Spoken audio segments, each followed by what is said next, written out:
Cierra tu día con la información más relevante, el análisis de los expertos y las opiniones de quienes forman parte de la noticia. Leonardo Curcio en Fórmula. Cariño al auditorio de Telefórmula, que en un momento se enlaza con los trabajos de esta emisión. Agradezco a quienes nos siguen a través de la radio, por supuesto, plataformas de internet. Viernes, Dios mío, viernes 7 de julio, el gobernador de Jalisco, Enrique Alfaro, dice que él no va a contender por la presidencia de la República. Esto dijo: he decidido que no buscaré la candidatura a la presidencia de la República por Movimiento Ciudadano. Concentraré todos mis esfuerzos en cerrar bien mi gobierno, en cuidar a mi Estado, en defender a Jalisco.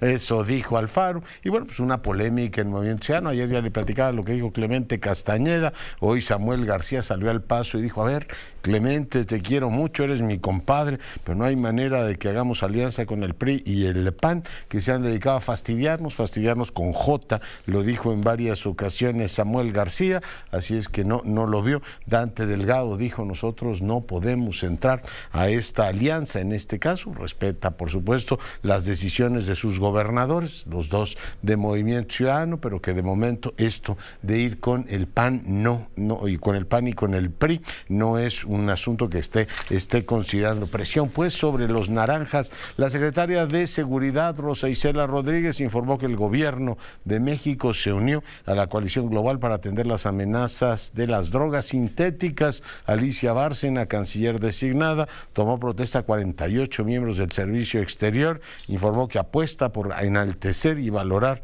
el servicio exterior de este país. En este caso, pues la consejera presidenta del INE sigue sin poder nombrar secretario o secretaria ejecutiva. Hoy tomó protesta Marielena Cornejo Esparza como encargada de despacho. En otros temas, bueno, pues quiero decirle que el presidente de la República volvió a cargar contra Xóchitl Gálvez, no la suelta.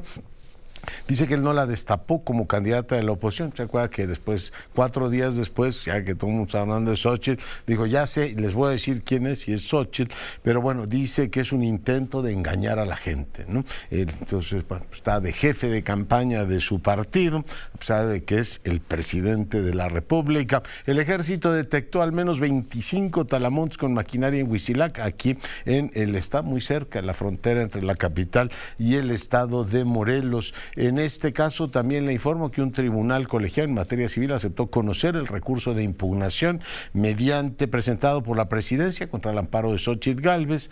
Vamos a ver en última instancia qué es lo que deciden. Francisco García Cabeza de Vaca fue registrado como aspirante, en este caso del Frente Amplio. También se registraron 7 personas más, entre ellos Rafael Acosta, el famoso Juanito. Las corcholatas pues mantuvieron su actividad en distintos puntos del país. Le comento también en información positiva que el índice nacional de precio del consumidor presiona menos. Hoy tenemos, bueno, los precios creciendo a menor nivel.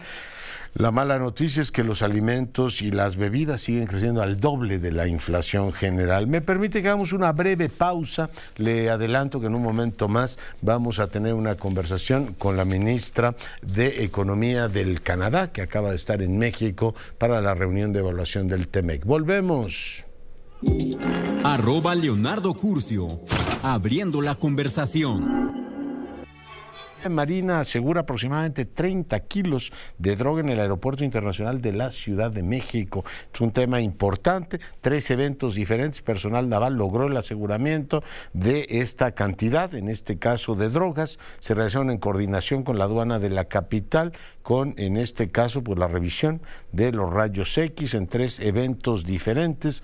Yo creo que aquí sí, pues tendrían que darnos más información de dónde venían los vuelos, porque seguramente tendrán que revisar los aeropuertos de donde partieron esos vuelos, si sus mecanismos de revisión de los equipajes y de todo el proceso pues de facturación se está haciendo apropiadamente o no. Usted sabe que en México llegar de América Latina es llegar a un país muy bonito, todo lo que usted quiera decir del nuestro es aceptado, pero poco hospitalario para los latinoamericanos y para los mexicanos que vamos a Latinoamérica. Te tocan revisiones de todo tipo, o sea, eres sospechoso hasta que no se demuestre lo contrario. Y bueno, pues sería bueno que nos dijeran de dónde vienen y si hay que efectivamente mejorar la coordinación con todos estos países. No solo hay que coordinarse con Estados Unidos, es que vivimos obsesionados por los americanos, que son en gran medida pues ¿qué le puedo decir? Nuestro ejemplo, ¿no? Les copiamos absolutamente todo, queremos hablar como ellos, queremos hacer todo lo que ellos hacen y pues nos coordinamos en todo, pero estaría bien también que nos coordináramos con los latinoamericanos, tuviéramos un espacio mucho más seguro. Bueno, estoy asumiendo que llegó de algunos países de América Latina, puede ser que hayan llegado de Oriente o de Europa. En cualquier caso, 30 kilos de presunta droga en el aeropuerto de la Ciudad de México. Sara Pablo, te saludo. ¿Cómo estás, Leonardo? Muy buenas noches. Y bueno, pues el presidente Andrés Manuel López Obrador cierra la semana hablando de Xóchitl Gálvez, la aspirante presidencial de la oposición. Aseguró que no le preocupa un eventual crecimiento en las preferencias electorales, pues dijo que el movimiento de transformación está fuerte. Opinó que la oposición se equivocó, ya que el pueblo, dijo, no se deje engañar, no es solo subirse a una bicicleta, decir algunas groserías, además de que la única elección que ella ha ganado es la de jefa delegacional en Miguel Hidalgo, donde, dijo, pues se ubica en las lomas de Chapultepec, lugar de residencia de los más ricos. Aún más señaló que Gálvez no ha visitado la Sierra de Chiapas, trabajó con Vicente Fox y ahora con Claudia X González. Aclaró que no la destapó, sino solo informó que ella fue la elegida para ser la candidata presidencial de la oposición en el 2024. Abiertamente les digo de que está muy fuerte el movimiento de transformación, muy fuerte, y creo que cometieron un error porque quisieron engañar. O sea, es que no se puede ya a estas alturas quererle jugar el dedo en la boca a la gente. O sea, ¿cómo? A ver, me subo una bicicleta o llego en un triciclo, tamales, ricos tamales y ya, ¿no? O digo unas groserías. Es que apenas ganó una elección y eso en Las Lomas, pero con todo respeto, México no es Las Lomas. ¿Cuándo ha ido Xóchitl Gálvez a la Sierra de Chiapas? Ahora todo es feminismo o machismo. No la estoy cuestionando por ser mujer, la estoy cuestionando por representar a una mafia de poder económico y de poder político. Y bueno, pues dijo que no le va a poner obstáculos, pero que tiene que informarle él porque le ha costado mucho transformar al país. Cuestionado sobre una eventual sanción del INE por tratar temas electorales, el presidente argumentó que formalmente aún no empieza el proceso electoral del 24 y por eso no está en falta. En septiembre dijo que inicie, analizará qué puede decir, pero si está de por medio de la justicia, pues seguirá hablando del tema. Además, señaló que todos los que son mencionados en la conferencia lo han criticado y él tiene el derecho a responder. ¿Cuánto daño le han hecho al país? ¿Como para que nos quedemos callados? ¿No hay elecciones todavía? No, cuando empiecen las elecciones ya entonces vemos, pero todavía no. ¿Ya dijeron ellos que es la candidata?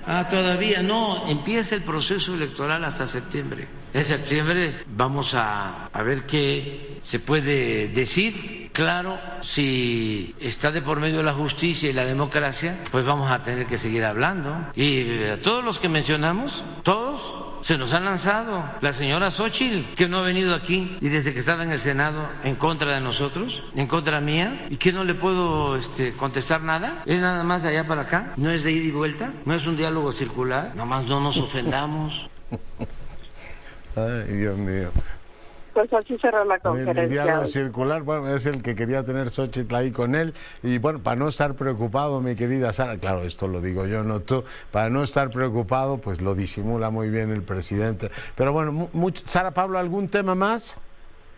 Pues nada, el presidente se fue de fin de semana a esta gira de supervisión de obras del Tren Maya. Veremos si alcanza a llegar este primer tren para que el presidente pues lo pueda ya ver en Cancún. Oye, te pregunto nuevamente, vuelos comerciales ya no toma, ¿verdad? Hace como 2 semanas que fuimos de gira, sí tomó vuelo comercial, pero ya la mayoría son vuelos oficiales. Vuelos en aviones oficiales. Bueno, muy bien, Sara, pues muchas gracias. Hasta luego, buenas noches. Pues si quiere que el diálogo sea de vuelta, pues ahí invítela, ya discutan y platican, ¿no? Le hace un apartadito ahí en la mañanera, que es lo que le pidió. Pero no, al presidente le gusta así a la distancia, y para no estar preocupado, pues como le digo, todos los días habla de ella, y primero dijo, les voy a decir quién es, 3 días después lo dijo, y ahora, no, yo no dije eso, yo simplemente les informé de lo que ocurría. Y bueno, pues aquí en Plata habría que decirlo, pues mire, todos los ciudadanos tienen derecho, en este caso, pues la oposición, pues lo normal es que se oponga. Yo eso no entiendo que el presidente lo diga. O sea, ¿usted se imagina que en alguna parte del mundo un presidente le diga a la oposición, oiga, ¿por qué se oponen? Pues porque soy oposición. ¿Cómo le explico que usted ganó y yo me quedé con una representación que lo que hace en un gobierno republicano es tratar de buscar un equilibrio? Pues así es, ¿no? Es como después de un partido decir, oiga, ¿y por qué los que perdieron no están contentos? Pues porque perdieron, y lo que hacen es, una función republicana es, la oposición es un elemento de control al gobierno. En muchos países hay gobiernos en la sombra, etcétera, y bueno, pues lo que hace Xóchitl Gálvez no es nada impropio, pues aspirar a ser presidenta de la República, como él lo aspiró. Pues el presidente estuvo en campaña para la elección de la presidencia desde el 2000. ¿Se acuerda que decían que me den por muerto? No era cierto, como muchas otras cosas que ha dicho a lo largo de su carrera. Denme por muerto, yo estoy solamente gobernando la ciudad. Y bueno, lo siguió haciendo. Ahora dicen, no hay elecciones. Pues yo aquí lo único que estoy haciendo es un diálogo de ida y vuelta, ¿no? Con Xóchitl, que quería venir a hablar aquí, pues recíbala un día y platiquen a gusto, y ahí se dicen todo lo que se tiene que decir. Como hace unos días platicó con Epigmenio aquí en este mismo estudio, en el programa de Ciro Gómez Leiva, pues platicó ella y se le vio muy suelta, ¿no? Y Epigmenio le dijo lo que tenía que decir. Ciertamente en algún momento ya quedó el tema ahí medio enganchado, que ustedes esto, que si Calderón o no sé, en fin, acusaciones más que ideas, pero bueno, pues igual se ven y resulta hasta interesante, ¿no? Ahora que el presidente parece el jefe de la campaña, no parece, es el jefe de la campaña de su propio partido. Él habla más de todos esos temas que sus corcholatas, que han pasado a un segundo plano, como no podía ser de otra manera en este sexenio, ¿no? Estamos en el sexenio del rey o del presidente Sol, y el resto de los planetas van a un segundo plano. Las ideas y, en este caso, la conducción del proceso político lo lleva a él. Dejo ese tema y doy ahora la más cordial bienvenida al director del Instituto Nacional Demócrata para, en este caso, Guatemala, Eduardo Núñez. Señor director, bienvenido. Un placer, Leonardo. Muchas gracias por la oportunidad de conversar contigo. Oiga, pues hemos visto a la distancia, debo decir, lo que ha ocurrido en Guatemala, en donde, bueno, pues vimos que efectivamente pasaron a la segunda vuelta 2 candidatos con menos de 20% cada uno de ellos, y ahora hemos visto que hay un proceso de impugnación por parte de la derecha de ese proceso, y se pone en riesgo la posibilidad de que haya una segunda vuelta. Yo le ruego, director, que le comente al auditorio que nos escuche y ve en todo el país, o que nos comparta un poco del contexto y los escenarios que está viendo para Guatemala. Eduardo.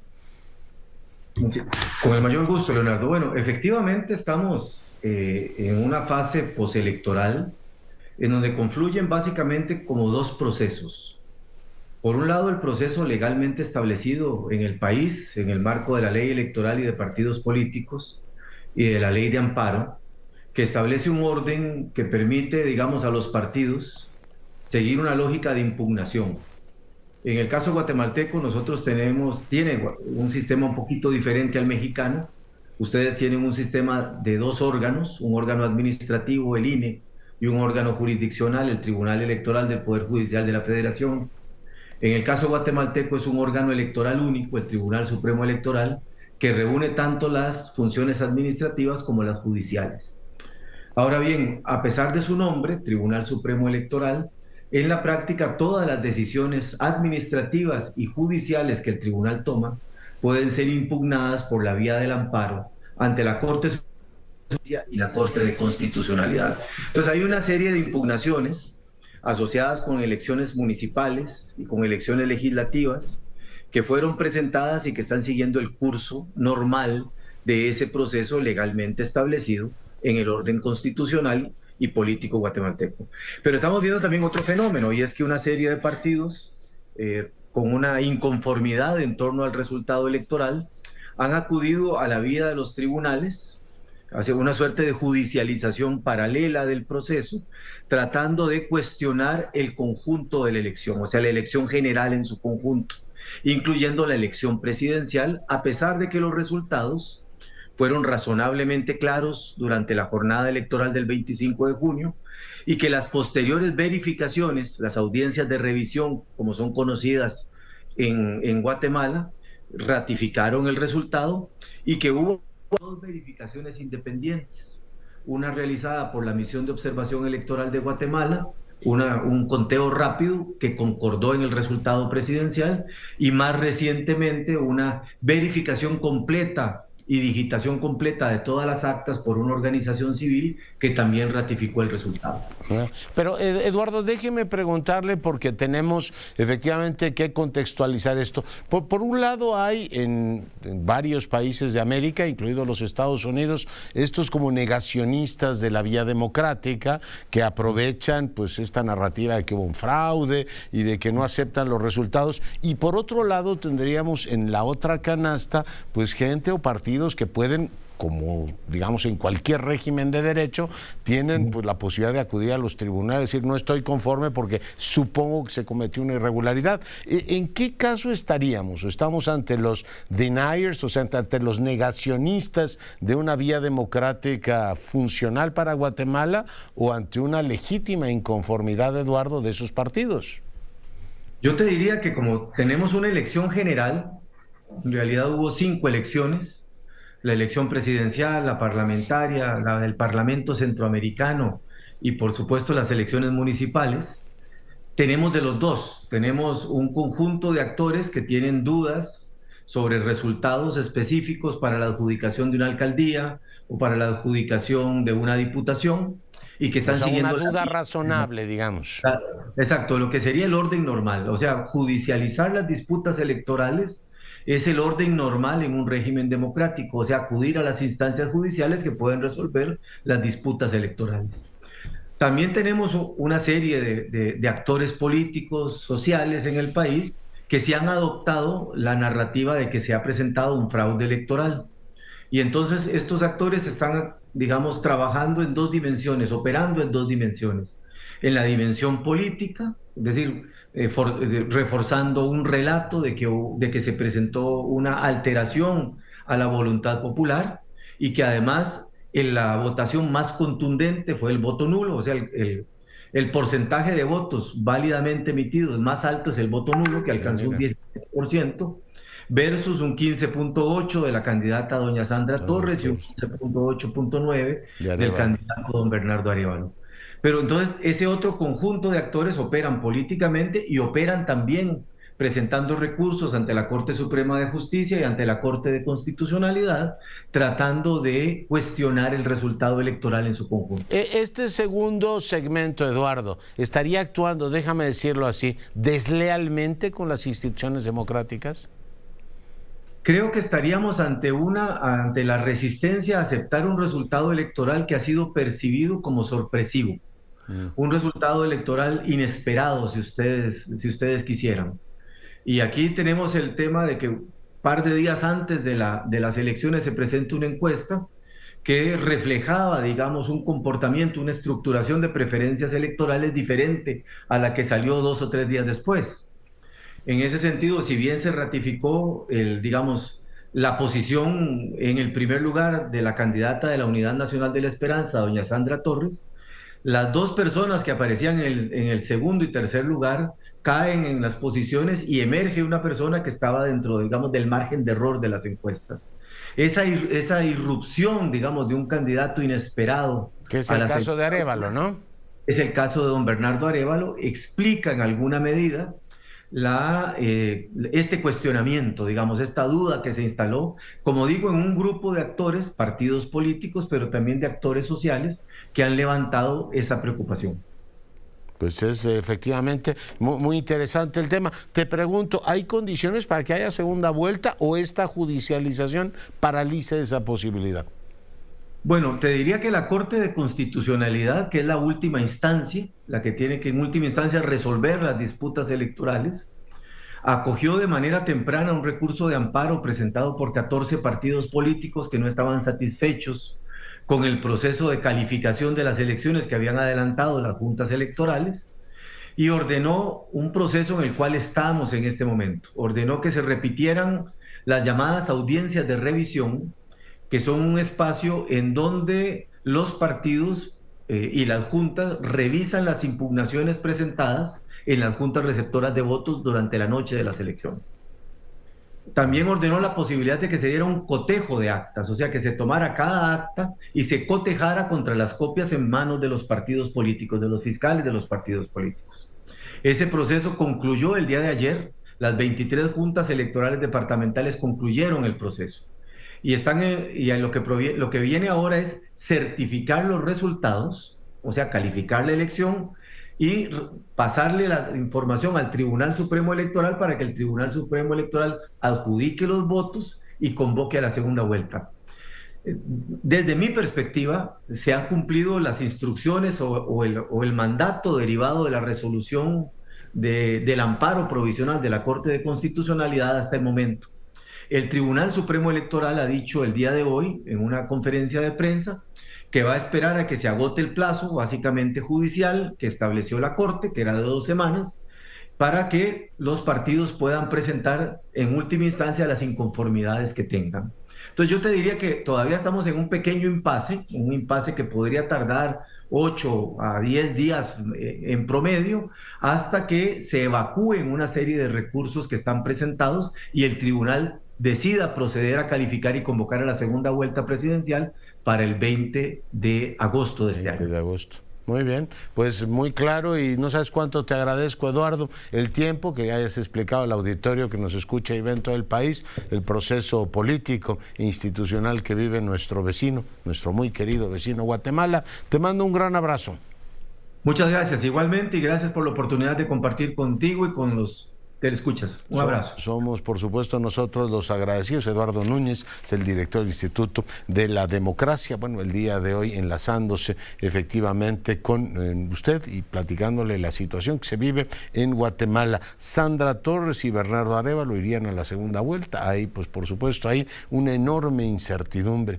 Y es importante que no perdamos de vista cómo van creciendo en muchos países estos, digamos, sociológicamente grupos que son desleales a la democracia, ¿no? Que utilizan la forma procedimental para, en este caso, cuestionar. Aquí tenemos una larga experiencia, en los Estados Unidos ha venido creciendo, ¿no? Los negacionistas, es que hubo fraude, entonces la democracia no sirve. Entonces, ¿dónde estuvo el fraude? ¿Cuándo se cometió? Por cierto, hoy Manuel Bartlett, en la posverdad que está construyendo esta administración, dice que no hubo fraude en 88, que cómo se les ocurre tal cosa, o que el fraude en todo caso vino en última instancia a legitimar otros grupos políticos. Pero no me meto a la historia porque me hacía notar un joven, dice, oiga, en 88 pues ya no nos acordamos. Es cuando yo era niño me hablaban de la Segunda Guerra Mundial y yo decía, oiga, pues eso pasó hace mucho tiempo. Pero como aquí siguen gobernando los mismos, o sea, séptimo y octavo piso, pues claro que se acuerdan de las batallitas de cuando eran jóvenes. En fin, voy ahora con Arturo Sánchez. Él, usted lo sabe, es integrante del comité organizador del Frente Amplio por México, exconsejero electoral y además un gran amigo de este espacio. Arturo, ¿cómo estás? Leonardo, buenas noches, qué gusto estar con ustedes y tu audiencia especialmente. Oye, pues cuéntale al auditorio cómo va el proceso. Han estado recibiendo pues a aspirantes, algunos así más, en este caso folclóricos, como es el caso de Juanito, si me permites usar en este caso la expresión, otros menos creíbles, pero en fin, en cualquier caso, cuéntale al auditorio cómo va el proceso y cómo pues está trabajando el comité del que tú formas parte. Mira, Leonardo, muchas gracias por la oportunidad. Es muy importante explicar 3 puntos que hay que destacar. Número 1, los 3 partidos formaron un frente y Y este frente busca entonces organizarse a su interior y seleccionar a una persona que lo encabece más adelante, y este es el proceso en el que estamos. Es el punto 1. Pero lo importante es que por construir un frente tienen que registrarse ante el Instituto Nacional Electoral, cosa que van a hacer este domingo aparentemente, y eso le da una cobertura legal a el ejercicio que se está haciendo. Una de los elementos era construir este comité organizador, y la primera tarea de este comité organizador, de la que agradezco yo me hayan invitado a participar, era justamente registrar a los ciudadanos que quisieran participar en la serie de encuestas y requisitos para poder encabezar el frente. Y bueno, hay una serie de personas que ya sabíamos que iban a registrarse: Xochitl Gálvez, Santiago Krill, Silvano Aureoles, en fin, una serie de personalidades que ya han pasado por este trámite. Pero paralelamente encontramos otras personalidades que son gentes que incluso algunos de ellos vienen de diferentes partes de la República, diciéndonos: oigan, qué bueno que está esta oportunidad, yo quiero participar, aquí están mis papeles, voy a hacer la lucha, si llego bien, si no llego no importa, pero gracias por la oportunidad de estar ahí. Y eso es lo que yo creo significa el cambio más importante en este proceso, porque finalmente el PRI, el PAN y el PRD tenían un problema: cómo hacer una selección de quien los encabezara. Y ya sabemos, Leonardo, tú lo has estudiado mucho, cómo los partidos en esa decisión de quién los va a liderar, de quiénes van a ser sus representantes, es en donde más se pelean. Para eso nos convocan a nosotros, pero además abren las puertas a cualquiera. Por eso tenemos a que todo mundo se presenta. Juanito quiso ir, en fin, va a revisarse la documentación que se presentó, los requisitos que se pusieron están muy claramente establecidos en la convocatoria. Hay personas que evidentemente, por ser un frente del PRI, el PAN y el PRD, gentes que hayan estado participando en otras fuerzas, pues vamos a analizar si es pertinente su participación o no. En fin, eso lo haremos el domingo cuando haya terminado el plazo para que se registren quienes así lo deseen. Después del domingo, cuando nosotros imitamos la lista de quienes sí cumplieron, cosa que hemos estado haciendo toda esta semana, pues les notificaremos a los que sí cumplieron para que inicien la segunda etapa, que significa recopilar 150,000 simpatías. Así le llamamos nosotros a las firmas para distinguirlas, pero las simpatías significa que van a entrevistarse con al menos 150,000 personas a través de una aplicación que hemos estado acabando de diseñar en estos días, en donde garantizaremos que son gentes que están en el Registro Federal de Electores, que están presentes, que tienen la vocación. No se pueden duplicar, ¿no? Yo no puedo decir quiero que Arturo Sánchez o Alejandra Latapí, o sea, no puedo mostrar simpatía por dos simultáneamente, ¿no? No, porque es un poco lo mismo que buscamos. O sea, el ciudadano se va a expresar, y si no tiene claridad o no quiere expresarse por ninguno de los aspirantes presentes, puede simple y sencillamente registrarse para participar en el momento en el que, después de varias etapas, queden solamente 3, pues poder expresar su preferencia por alguno de ellos. Yeah. Entonces, no es necesariamente decir yo me gusta mucho, yo quiero que Leonardo Curcio sea, sino, bueno, no sé, pero quiero ver y sí quiero participar. Comprendo. Y esta apertura es, desde mi punto de vista, pues una novedad en nuestro sistema de partidos, quizá todavía muy perfectible. La van haciendo pero camino al andar, ¿no, Arturo? Pues de eso se trata. Es interesante. Bueno, tú sabes cómo es esto, me va a sonar la campana. Te mando un abrazo y nos mantenemos en contacto. Abrazo, mi querido Leonardo, y saludos a tu auditorio. Gracias, Arturo Sánchez, miembro de ese comité, hoy conversando con usted. Una pausa, después de la misma platicaremos con la ministra Eng del Canadá. Volvemos. Continuamos. Leonardo Curcio Seguimos con la información. Hoy le doy la más cordial bienvenida a Juan Pablo Martínez Cajiga. Él es el autor de un libro que titula Pasajes, relatos sobre taxis y taxistas, que tiene pues una estructura vigorosa y muy audaz. Juan Pablo, bienvenido. Buenas noches, Leonardo, ¿cómo estás? Bien. Oye, no hay duda que tienes una afición por la literatura argentina. Quizá la más evocadora de todas las epígrafes que utilizas es el de Borges, ¿no? Mejor antologador es el tiempo. Pero tú has antologado muy bien Viajes en Taxi. Bueno, eso intenté, traté de estar un poquito a la altura de los epígrafes de la gente que me inspira. Que tienes en este caso, debilidad por la literatura argentina, además te prologa Sacheri. Sí, la verdad es que Eduardo Sacheri se unió al proyecto, le conté más o menos de qué iba y dispuso su tiempo y su pluma para apoyarme. Fue un gesto muy, muy amable de él y lo agradezco muchísimo. Ojalá... espero que igual, estar a la altura de la calidad de las letras de Sacheri. Oye, por supuesto tú haces tu trabajo. Un viaje en taxi es como una especie de cápsula en el tiempo, o sea, se encierra, es una especie de universo que se autocontiene, Juan Pablo.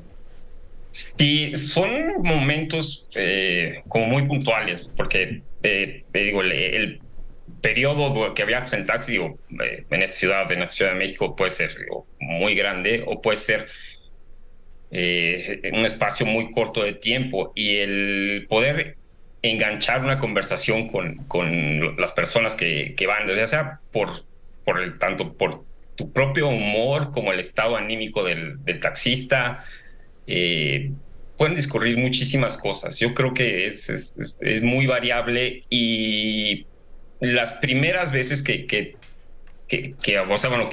bajé lo que me sucedió a historias, no tenía la intención de hacerlo. Fue una de las tantas que escribí. Cuando descendí del taxi dije, es que esto lo tengo que contar, esto no puedo quedar para mí.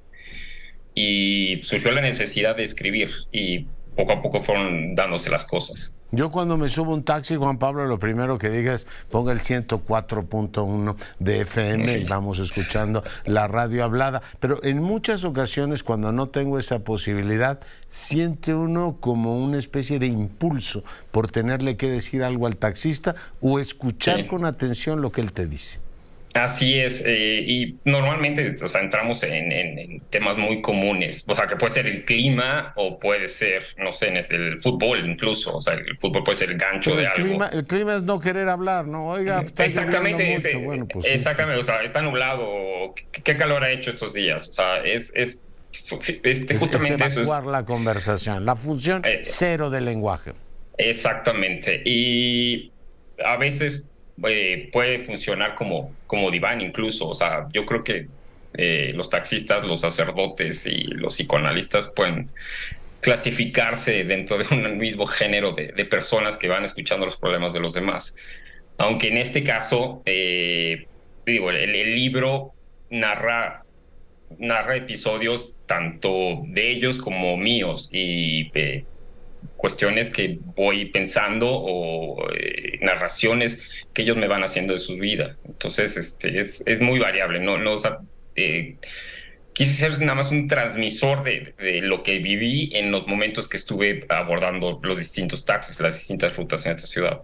Ya. Oye, algunos taxis destartalados, otros se quejan además con fundamento que cada vez lo respetamos menos, pero tú tomas a Mafalda y se pregunta si esta vida moderna tiene más de moderna que de vida, y de alguna manera creo que a las taxis les pasa lo mismo, ¿no? Algunos son más modernos, pero siguen siendo en muchos sentidos los mismos de toda la vida. Así es, de hecho, por ahí hago un par de descripciones de las unidades. Me tocó viajar en unidades nuevas. No hice una segmentación de voy a irme en esto y en demás. Utilicé como todos los tipos de aplicaciones, tanto taxis que tomaba en la calle, sitios y taxis de aplicación.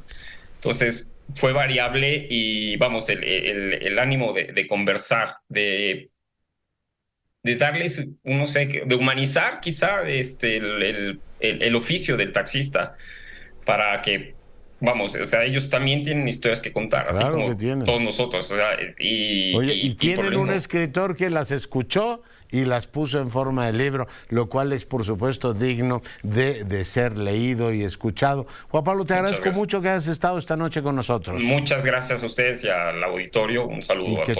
Que tenga mucho éxito el libro. Y bueno, pues vamos ahora hasta Campeche. El director general de Pemex dice que el incendio de la plataforma ha generado efectivamente ya lesionados, 2 de ellos. Alma Rosa, buenas noches. ¿Qué tal? Buenas noches, doctor. Pues sí, ya se dio el reporte oficial por parte de Petróleos Mexicanos hace un momento, luego de la visita del director general de Pemex, Octavio Romero Oropesa, a esta plataforma de enlace Nohoch Alfa del complejo habitacional Cantarell, aquí en la zona de Campeche, en la que se suscitó un incendio en horas de la madrugada. Se reportan por parte de Petróleos Mexicanos 3 trabajadores lesionados, de los cuales ya 2 están en su casa. Uno fue trasladado a la Ciudad de México para la atención por las quemaduras que tienen el 35% de su cuerpo. Por parte de la compañía privada que trabaja para Pemex hay 5 personas lesionadas y 2 perdieron la vida. Una más continúa desaparecida. Y respecto a la producción, pues ya se cuenta, dice Pemex, con la estrategia para regresar rápidamente, por lo que será informando cómo se hará y en qué tiempo. Es lo que se suscitó el día de hoy en la madrugada aquí en Campeche, específicamente en la Sonda Doctor, donde se presentó este incendio en la plataforma. Tuvieron que verse obligados a evacuar a más de 300 trabajadores. Se hablaba de manera extraoficial durante el día que había personas que habían resultado quemadas, con que tenían quemaduras de 1º, 2º y 3er grado en cara, cuello, en ambas manos, y había 3 personas desaparecidas. Hoy se confirman, ya 2 fueron trasladadas a tierra, lamentablemente murieron, una más se encuentra en calidad de desaparecida. Pues te agradezco mucho el enlace, muy buenas noches. Buenas noches, doctor. Bueno, y quiero decirle que esta mañana tuve a mediodía la ocasión de conversar con la ministra Mary Eng de Economía de Canadá. Y esta es la conversación. Bueno, el día de hoy tenemos la fortuna de recibir nuevamente a la ministra Mary Eng. Ella es la ministra de Economía, Exportaciones y Pequeñas Empresas en Canadá, una mujer que ha estado discutiendo con sus colegas norteamericanas el tema de precisamente el TEMEC. Madam Secretary, such an honor to have this opportunity. Well, Leonardo, it's really wonderful. Qué alegría estar de regreso en México y tener la oportunidad de hablar contigo. La última vez que hicimos esto fue cuando estuve en México y es bonito estar de nuevo aquí. I hope you're having good time in Mexico. Permítame, señora ministra, comenzar esta conversación preguntándole si nuestro Tratado de América del Norte, el TEMEC, está en buen estado de salud. Está en buen estado de salud. Acabo de pasar 2 días con la secretaria Buenrostro y la representante comercial de los Estados Unidos, la embajadora Tai. Hacemos esto todos los años. Como saben, en julio, en el aniversario de la entrada en vigor del TEMEC. Esta es nuestra 3ª reunión. A menudo la llamo la reunión de las 3 amigas, como los 3 líderes comerciales de nuestros 3 países. Es una reunión muy importante porque nos permite hacer un balance de nuestra relación comercial. Canadá, Estados Unidos y México tienen la relación comercial más grande del mundo. Tenemos casi 2 billones de comercio y muchos millones de personas tienen empleos como resultado del comercio en América del Norte. Y trabajamos juntos para asegurarnos de que este tratado funcione, sea el vehículo para la economía futura, que es aquella en la que luchamos contra el cambio climático. Queremos asegurarnos que haya más pequeñas y medianas empresas aquí en México. La secretaria Buenrostro diría que las microempresas también, pero las empresas lideradas por mujeres, las empresas indígenas. Así que trabajamos mucho para hacer un balance de cómo va nuestra relación comercial y diría que seguimos progresando.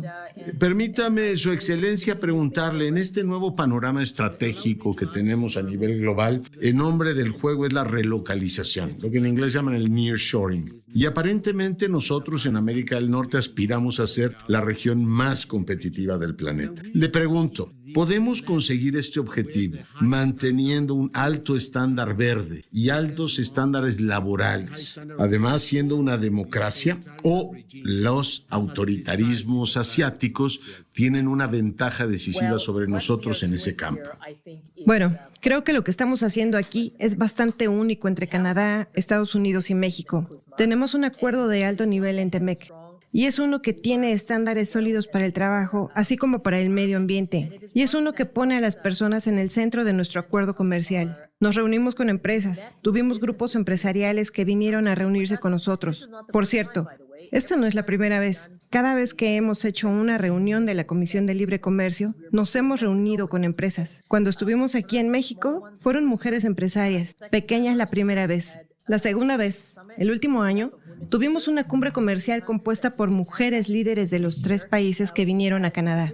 Y este año tuvimos las organizaciones empresariales de los 3 países, y esto siguió a las 3 organizaciones empresariales de los 3 países que se reunieron con los líderes aquí en México.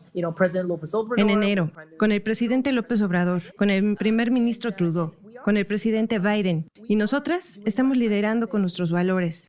¿Pero qué significa eso realmente? Significa ayudar a nuestras economías a ser más competitivas, poniendo a las pequeñas y medianas empresas en nuestras cadenas de valor y en nuestras cadenas de suministro. Nosotros como gobiernos debemos hacer esto, pero necesitamos hacerlo con los trabajadores. Pero también tenemos que hacerlo con las empresas. Y aquí, en esta Comisión de Libre Comercio, eso es lo que hacemos. Pero algo muy, muy especial que hice en México, que es una reunión con una empresa canadiense. Ella es la CEO de una empresa minera en México, en realidad. En Guerrero tuve la oportunidad de reunirme con varios de sus trabajadores. Y ese es un ejemplo perfecto. Esta empresa es el ejemplo perfecto que quiero compartir con los mexicanos sobre el tipo de empresa que esperarían ver operando aquí en México. Eso es alto estándar, que es ambientalmente sostenible, que está construyendo cosas como educación e infraestructura de Internet, apoyando a sus trabajadores, a las mujeres en las minas, a los camioneros y a los ingenieros, hasta la oficina ejecutiva. Realmente es un ejemplo excelente y pensé que lo usaría como ejemplo para ilustrar cómo funciona esta relación, especialmente con una empresa como esta aquí en México. Especially with a company like this here in Mexico. Interesting. Ministra, déjeme pasar al plano bilateral. En enero se reunieron el primer ministro Trudeau y el presidente López Obrador y definieron una serie de puntos que se integran en un plan de acción México-Canadá. Dígame si tanto las empresas como el gobierno de Canadá consideran que se están encontrando las soluciones a las problemáticas que ahí se expusieron. ¿Cómo va este plan de acción?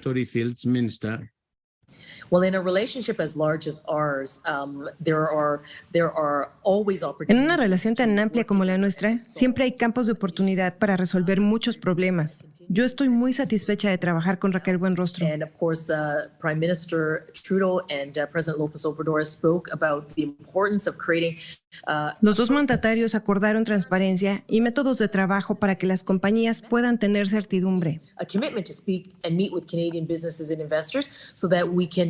Ha habido reuniones del presidente y de la secretaria con las compañías a fin de resolver temáticas específicas. Esto es un ejemplo de que en nuestra relación resolver los problemas es la prioridad. Comprometernos, hablarnos abiertamente y hacerlo frente a los gobiernos cuando es necesario, de tal manera que podamos seguir haciendo negocios juntos y resolver los problemas. A relationship that we continue to put a priority on, which is to commit to talking to each other, to put our workers, but also our businesses, in front of governments when they need to be, so that they can understand the issues and then work on those issues together. Quisiera preguntarle si hay preocupación en el gobierno canadiense y en las empresas de su país por la reforma minera que se aprobó recientemente en México, ministra.